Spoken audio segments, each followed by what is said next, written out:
Good afternoon. I'm Marilee Caruso. It's Tuesday, June 24th. Today, barricades to business. It's hard times right now. Everybody's struggling, and the construction is not helping at all. Why some St. Vital business owners say construction is keeping customers away, and what the city wants to do about it. Also today, keeping your cool. This freezer will play a pivotal role in our manufacturing process.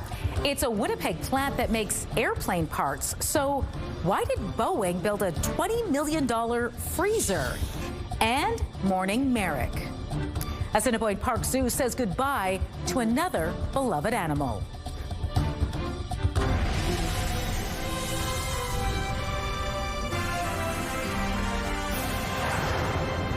Good afternoon. Thanks for joining us. Winnipeg drivers know how annoying street construction can be, but one group of St. Vital businesses say roadwork is bulldozing their bottom lines. If you live in southeast Winnipeg, you probably already know the city's undergoing a major construction project on St. Ans Road between St. Mary's and Fermor. Some businesses along that stretch of road say since the barricades went up, business is down. With more on this, CTV's Taylor Brock joins us now live in studio. Taylor, there's construction all around the city. What's the sticking point on this particular project? Well, Marilee, this large-scale project is affecting a major artery. Traffic on St. Ans Road is down to one lane in each direction, and there's no street parking. This means motorists are avoiding driving and parking in the area, leaving businesses without customers. It's a little more than frustration. It's their livelihood, and if they can't make money, how can they survive? Construction work on St. Ans began May 12th. Crews are repairing street pavement, curbs and sidewalks, as well as restoring approaches and boulevards. That's worrying some business owners because of the duration of this project. It's expected to take 20 weeks to complete. That's 5 months. Mandy Pepe is the executive director of Old St. Vital Biz. She says area business owners are telling her they need help. As a biz zone, our job is to help drive foot traffic in the neighborhood. So right now we have all of our summer students, and I have 3 of them right now working on social media all day, trying to bring awareness to the businesses that are there and to try and drive the foot traffic. That's all we can really offer them. Some business owners are asking questions like why all this had to be done at the same time, and they're hoping the city of Winnipeg can do more to help, like giving businesses along St. Ans Road a break on their taxes. Coming up at CTV News at 6, CTV's John Hendricks visits a restaurant on St. Ans and checks on the owner to find out how they're coping, and he'll also show you how the city of Winnipeg is responding to their concerns. All right, looking forward to that. Thanks, Taylor. A warning tonight about a sex offender who was released from jail and is considered a high risk to reoffend. The Manitoba Integrated High Risk Sex Offender Unit says Winston George Thomas was released from Headingley Correctional Center today. He's now on probation and is expected to live in Winnipeg. He has a lengthy criminal record, including sexual assault against a 13-year-old girl, assaulting a police officer with a weapon, and assault by choking. Police say the 48-year-old is a high risk to reoffend again. Now, if you have any information about Thomas, you can call the Manitoba Integrated High Risk Sex Offender Unit at the number on your screen. You can also contact Winnipeg Police, your local RCMP detachment, or Crime Stoppers. More cottage areas and campgrounds are reopening as the province says the wildfire danger has dropped across most of the province. As of tomorrow at 9 a.m., residents and cottage owners will be allowed to return to Schiss Lake, Big Island Lake, and Little Athapapowskow. Baker's Narrows Provincial Park will reopen at the same time for residents, cottagers, and commercial operators. However, overnight and seasonal camping will remain closed until at least July 17th. In Nopaming Provincial Park, the Bird Lake Campground will stay closed until at least July 10th. The province says Talubi Falls needs a considerable amount of cleanup and won't reopen until early August. Black Lake, Beresford Lake, and Shoe Lake will not reopen at all this season. And officials say anyone who was planning backcountry trips in Nopaming this summer should change their plans. Some 4,800 evacuees from Flin Flon are set to begin returning home Wednesday morning. As well, there are currently 18 active wildfires in Manitoba, 7 fewer than yesterday. Meanwhile, firefighters in northwestern Ontario have a massive wildfire under control. Ontario Forest Fires posted on social media a fire named Kenora 20, which started near Ingolf, west of Kenora, is now under control. The fire started May 12th and burned through thousands of hectares of forest, prompting evacuation warnings in eastern Manitoba. The Post says the fire is now contained with the help of some recent rainfall, and also thanks to the hundreds of personnel who helped bring the fire under control. The family of a murdered Indigenous woman is looking for more support for victims' families navigating the criminal justice system.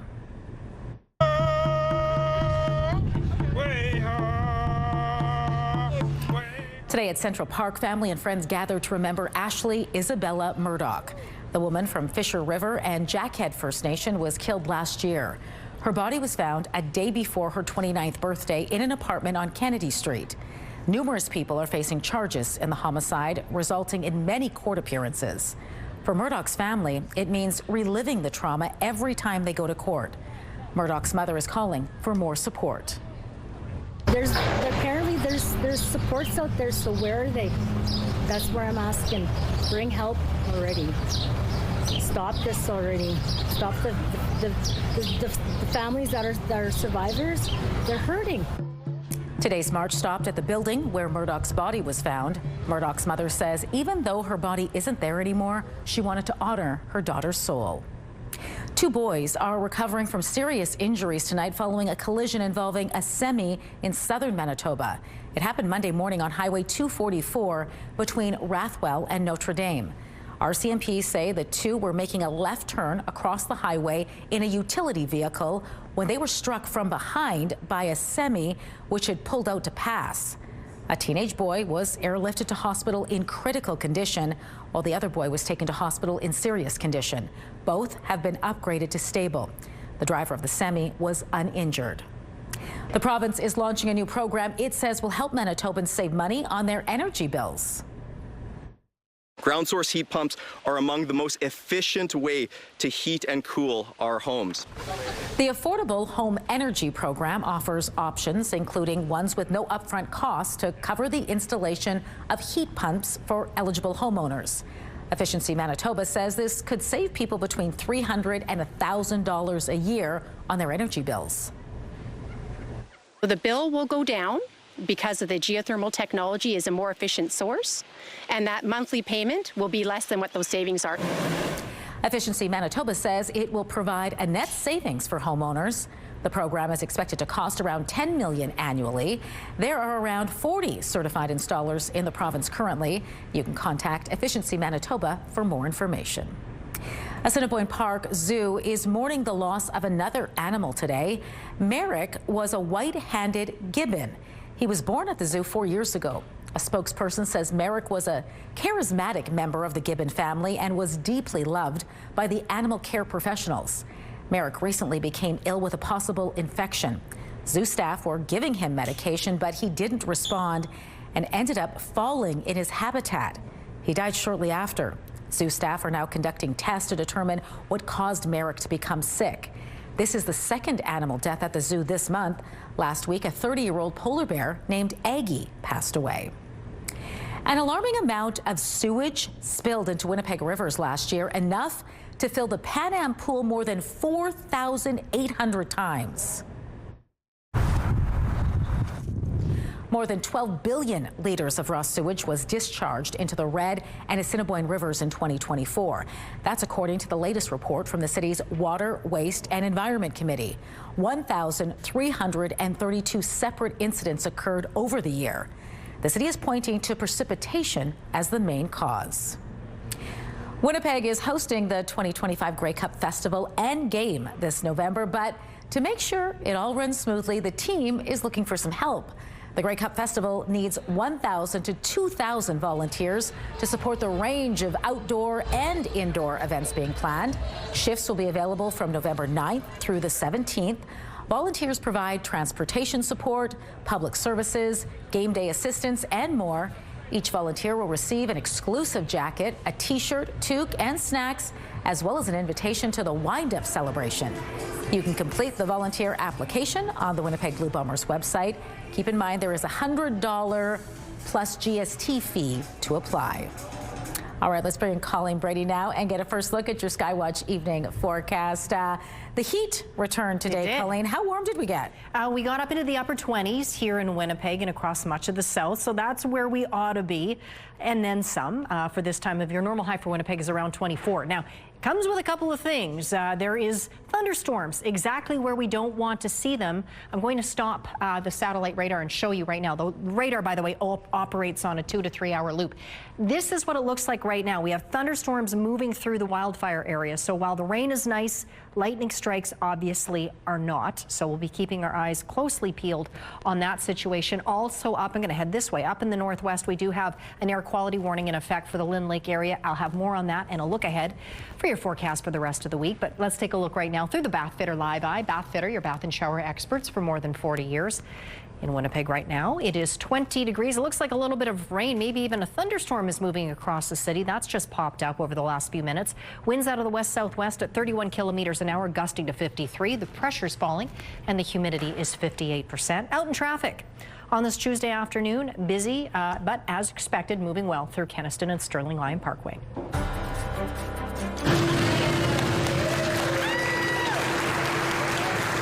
Boeing makes a big investment here in Winnipeg, what it means for Canada's largest aerospace manufacturing facility.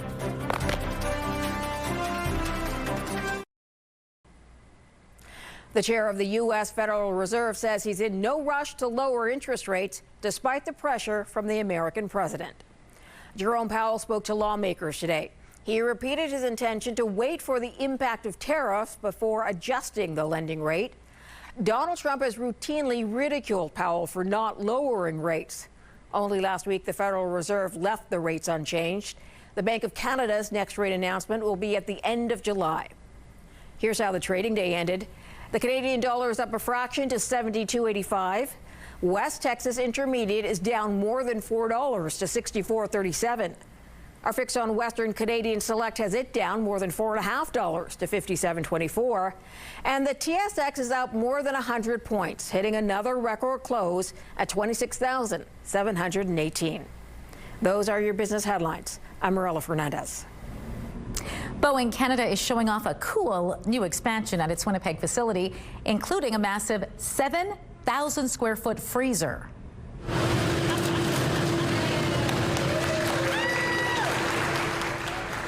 Boeing officials cut the ribbon today to officially open the $20 million expansion. So why does a factory that makes airplane parts need a giant freezer? Well, the resin-filled carbon fiber used to make the parts needs to be stored at minus 23 degrees Celsius. It's thawed just before production begins. This new freezer doubles the site's capacity, allowing the plant to produce more parts for Boeing's commercial aircraft fleet. This is the largest advanced composite manufacturing facility in Canada. The team is highly experienced, so this investment really is about the future. It's about leveraging the talents of this team to be able to build really important components for a commercial aircraft. Boeing Canada's president expects 44,000 aircraft will be required in the global market over the next 20 years. This is Boeing's 5th expansion since the Winnipeg facility opened in 1971. A Winnipeg man is facing charges after a man was stabbed during an attempted vehicle theft in western Manitoba.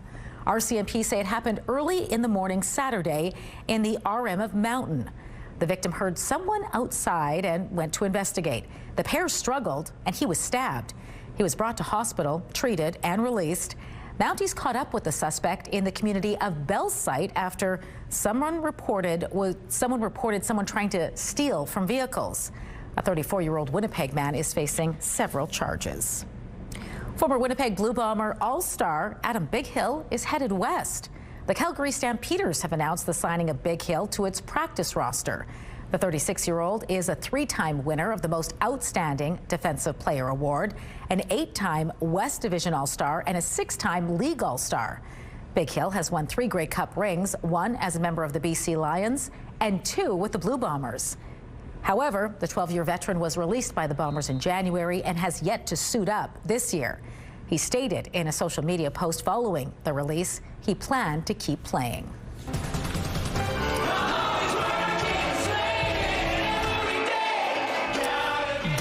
leg warmers and shoulder pads. We'll tell you how you can catch a show with an 80s soundtrack that will rock your world. The Spotlight is next.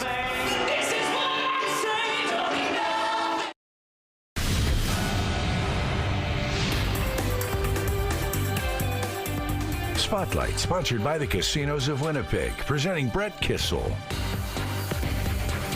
Colleen Brady is back now for Spotlight, and we kick things off today with some exciting news for theater fans. That's right, Marilee. Winnipeg's Fringe Theater Festival is right around the corner, and today you can buy your tickets. It's the second largest Fringe Theater Festival in North America. Close to 150 performing companies from around the world will take the stage at 26 venues. From July 16th to the 27th, the Winnipeg Fringe Festival will take over Old Market Square with street performers, food trucks, and live bands. Tickets are now on sale at winnipegfringe.com or in person at the Royal Manitoba Theatre Centre on Market Avenue. The festival sells almost 80,000 tickets every year. 100% of the ticket price goes back to the performers. Well, from the Fringe stage to Rainbow stage, which is ready to rock. It sure is. And their newest production will have you teasing your hair, putting on some neon, and digging through your parents' closets.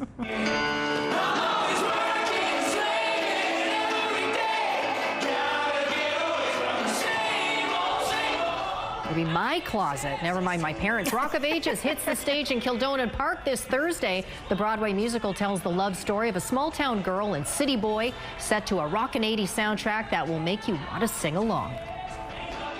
Either if you love 80s music, it's a good show for you, or if you even don't love it that much, it's a place where you can fall in love with it a lot. Featured bands include Journey, Quiet Riot, Poison, Whitesnake, and more. Rock of Ages runs from June 26th to July 12th. Tickets are available through Rainbow Stage's box office. You know, I had to laugh when you say digging through your parents' closets. I remember digging through my dad's closet and stealing his flannels back in the 80s. You remember that? Oh, yeah. Oh, he was yeah. like, what are you doing? But yeah.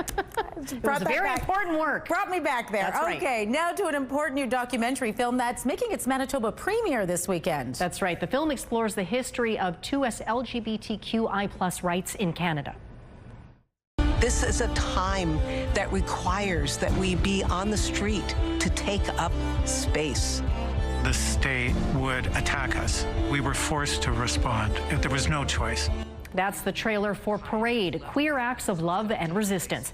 It will be screened at a free event at the CMHR on Saturday. Beforehand, you'll get a chance to check out the museum's LGBT Purge exhibit, and afterwards, the documentary's creators will be taking part in a discussion and a Q&A. Doors open at 5 p.m. You can head over to the CMHR's website to register for that.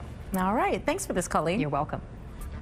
Your primetime lineup kicks off at 7 with The Big Bang Theory, followed by The Rookie, and E-Talk wraps up the night at 10:30, all right here on CTV.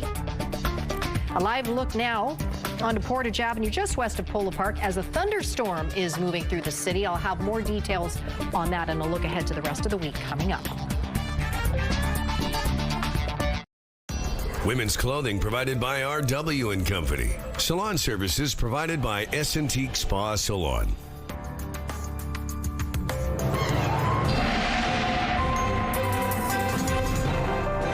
CTV SkyWatch weather brought to you by South Beach Casino and Resort. Visit southbeachcasino.ca. Colleen Brady back now with your SkyWatch evening forecast. And what a difference a day makes. No kidding. Yesterday's temperatures to today, it's like two different seasons. Absolutely. We had some help today, though, from some strong winds, this time coming generally from the south, tapping into that milder air south of the border, sending it our way, but also some continued instability. So we have a thunderstorm that is moving very quickly through the city right now. It already looks like it's starting to brighten up out to the west, but we also have those thunderstorms that continue to push through the Whiteshell and Nopaming Provincial Park areas. Like I mentioned, the showers, that's fine. The precipitation will take it. The lightning strikes, pardon me, we don't need to see those. Further north, where the wildfires continue to burn across those areas, particularly around Flin Flon up into Lynn Lake there, dry conditions, and we're not going to see much in the way of precipitation, but around the Flin Flon area, there is also the risk, anyway, of thunderstorms this evening, which we certainly don't want to see. But here's a look at the current temperatures, and you're right. Now, this is very interesting. An hour ago, it was 27 in Winnipeg. When that thunderstorm moved through a few minutes ago, the temperature dropped off to 20. Now we're back up 2 degrees. It's now 22. And you can see just up the road in Portage, it's 27 degrees. Up in the north, warmer now than it was 24 hours ago in Thompson. Single digits there. Yesterday was around 8 at this time 24 hours ago. Double that now at 16 degrees. We have those scattered showers and thunderstorms moving through right now. As we head into the latter part of the evening and overnight, that thunderstorm risk is eliminated. Varying parts of the province, really in a scattered fashion, could see some fog develop overnight. Not expected to see that here in Winnipeg, though. Throughout the day and into the overnight hours taking us into Thursday, for the most part, clear sky conditions, but again, of course, with some localized smoke. Into Thursday morning, some scattered showers move across the northwest. That's what we want to see, but not lightning strikes. 12 down to our low tonight with that chance of more thunderstorms yet this evening. Cloudy tomorrow, 24 degrees. Quick look at the UV index for tomorrow, Wednesday, 7 or high.